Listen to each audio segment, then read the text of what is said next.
When you stop worrying, everything begins to go well. Michel de Montaigne, you want to know something that no one has ever revealed to you? You're trapped. Yes, you. You're trapped in a jail that you built yourself, brick by brick, with every decision made with the fear of what others might say, with every action you stopped doing for fear of failing, and with every fake smile that concealed your true desire to scream. Do you feel oppression in your chest? It is not anxiety. It is not stress. It's the unbearable weight of a life lived for others, a life designed to please people who don't even pay to watch you perform. Do you know what is the cruelest thing? No one asked you to make that sacrifice.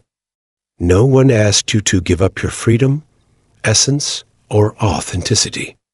But you did it voluntarily. You bound yourself to others' expectations, selling your identity in exchange for fleeting applause and approval. And now that you look inside, what is left of you? What part is truly yours, and what part was shaped by fear, insecurity, and a sick desire to fit in? They led you to believe that control was the key. They sold you on the idea that if you controlled every aspect of your life, everything would be fine. Do you want to know the truth that no one dares to tell you? Absolute control is a lie, a psychological trap designed to keep you busy, distracted, and disconnected from what is truly important.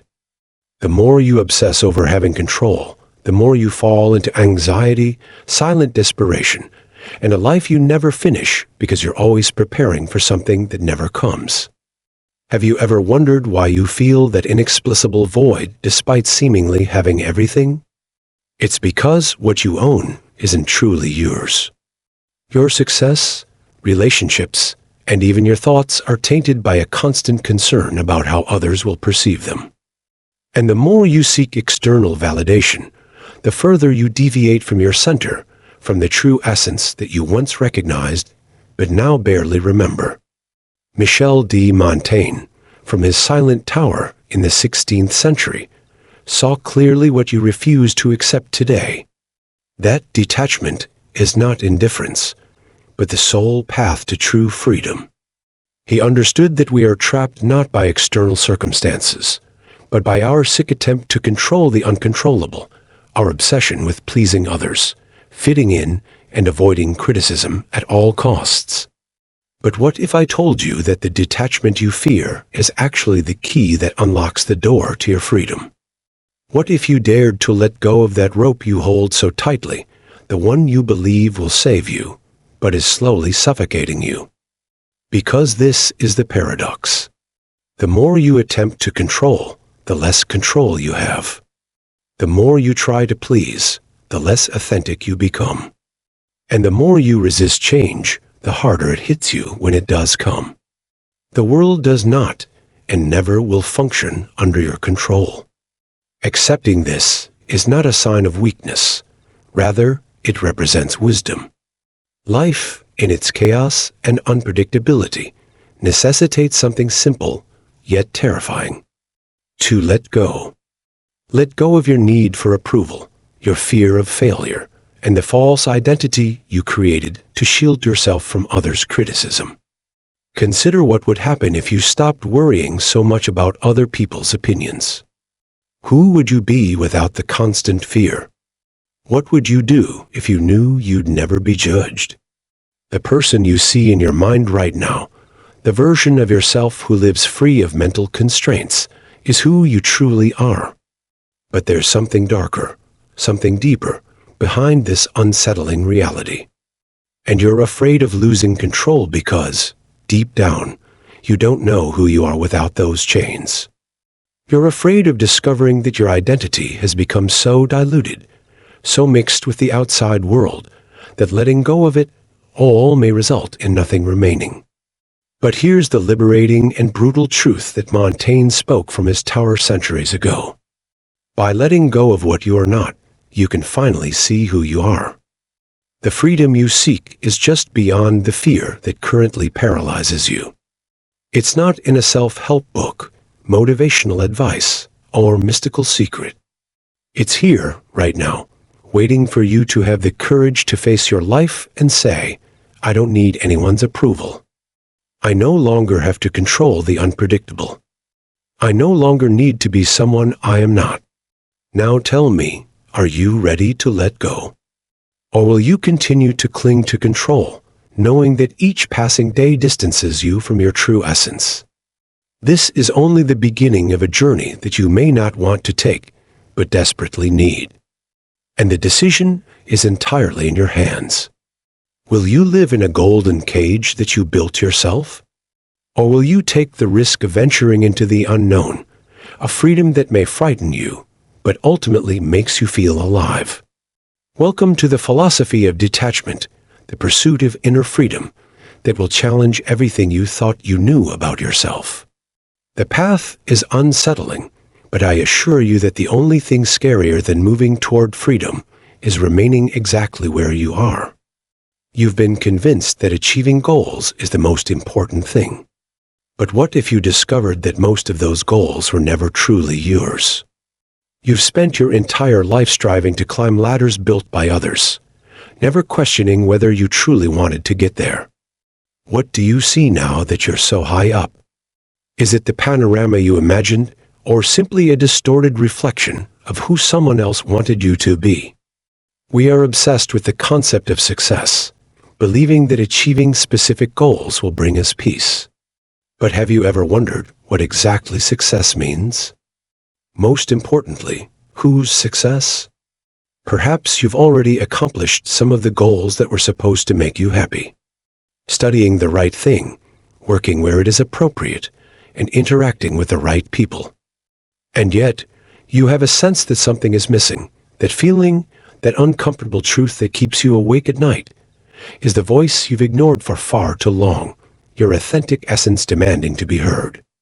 Montaigne discovered in his voluntary confinement, away from the world's noise, something revealing and dangerous. True success does not look like what they promised. It is not a social position, a collection of goods, or even external recognition.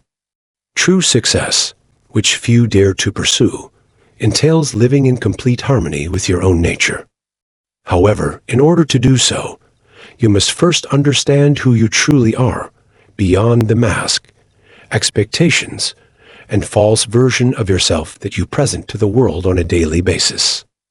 You've gotten so used to pretending that you don't realize how much effort you put in every day to maintain an image that doesn't reflect you. But the mind is unrelenting. Even if you try to ignore it, something within you will always rebel, eventually breaking through the facade. Want to know the uncomfortable but liberating truth? You will never experience true tranquility if you continue to hide behind characters. The stress, anxiety, and constant sense of emptiness are simply the natural outcome of living a life for others. But now comes the tricky part, which Montaigne made clear. Most people would rather live an uncomfortable life than face the uncertainty of being themselves. They prefer to live a half-life, settling for crumbs of happiness, rather than taking the risk of discovering who they truly are. And you? What group are you in? Are you one of those who take the risk of discovering themselves, or do you prefer to be comfortably numbed by routine? Because, yes, routine is an extremely effective anesthetic. It keeps you busy, distracted, and trapped in a never-ending cycle that gradually saps your willpower. But what you don't realize is that this apparent security comes at a high cost, the complete loss of your internal freedom. And while many people associate freedom with the ability to do whatever they want at any time, it actually refers to something much deeper. Freedom is having the courage to be true to yourself, even if it means challenging expectations, breaking patterns, and occasionally disappointing those you care most about. Perhaps at this point you are thinking, what if being authentic means losing everything I've accomplished so far? And this is where another paradox appears.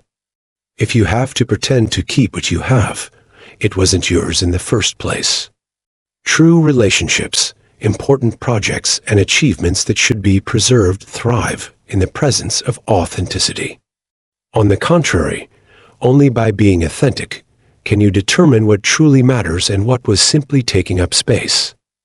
In reality, you have much less to lose and much more to gain than you think. But of course, you must first take the leap into the unknown, into a life over which you have no complete control, but will be truly yours. And here comes Montaigne's central idea, reminding us that detachment does not imply abandoning what we love, but rather understanding that only absolute freedom allows us to truly love and build. Everything you have from anxiety and attachment ends up possessing you. This is the message that no one tells you. Most people live in fear of losing what they have because they have never allowed themselves to consider what would happen if they lost it. They cling desperately to relationships, jobs, and prefabricated identities, and in the process, they forget that real life begins when you let go of what no longer represents you. So, what do you intend to do now? Will you continue to live in inertia, afraid of discovering who you are? Or will you finally have the courage to let go of the familiar and plunge into the unknown, which scares you, but holds the promise of discovering something far more valuable? Who you truly are, free of control, approval, and fear, is the path Montaigne took from his silent tower, and it is the same path that now awaits you. Will you dare to walk it, or will you remain a spectator of your own existence? The answer is solely up to you. Following that line of thought, we can investigate how storytelling is not only a means of conveying knowledge or emotions, but also a profound reflection of our search for identity. When we narrate, whether consciously or unconsciously, we place ourselves in front of a reflection of who we are or who we aspire to be. The narrative then becomes a powerful tool for self-exploration, with each character or situation representing our deepest desires or hidden fears. We frequently forget that fiction is also a way of rehearsing life, a kind of emotional simulator in which we can live multiple lives without taking actual risks. As a result, stories become even more relevant during times of collective uncertainty or crisis, such as the one we are currently experiencing. They offer both refuge and catharsis. Beyond comfort, they also allow for a boldness that we rarely dare to display in our daily lives, inviting us to push imaginary boundaries and explore radical new perspectives. And now comes an interesting point. How much do the stories we tell ourselves affect our daily decisions? Perhaps the narrative we create within ourselves influences how we interpret external reality, filtering our experiences, and invisibly, but constantly shaping the course of our lives. Thus, the power of storytelling is not only social or cultural, but also intimately personal, with the ability to transform our present and future based on the words we choose to tell ourselves about ourselves. This leads to a more provocative question. What if changing our internal story allowed us to rewrite our destiny? It is not unreasonable to believe that many people are trapped in inherited narratives that do not fully belong to them, stories of failure, limitations, and imposed roles, and yet accept them as unchanging truths.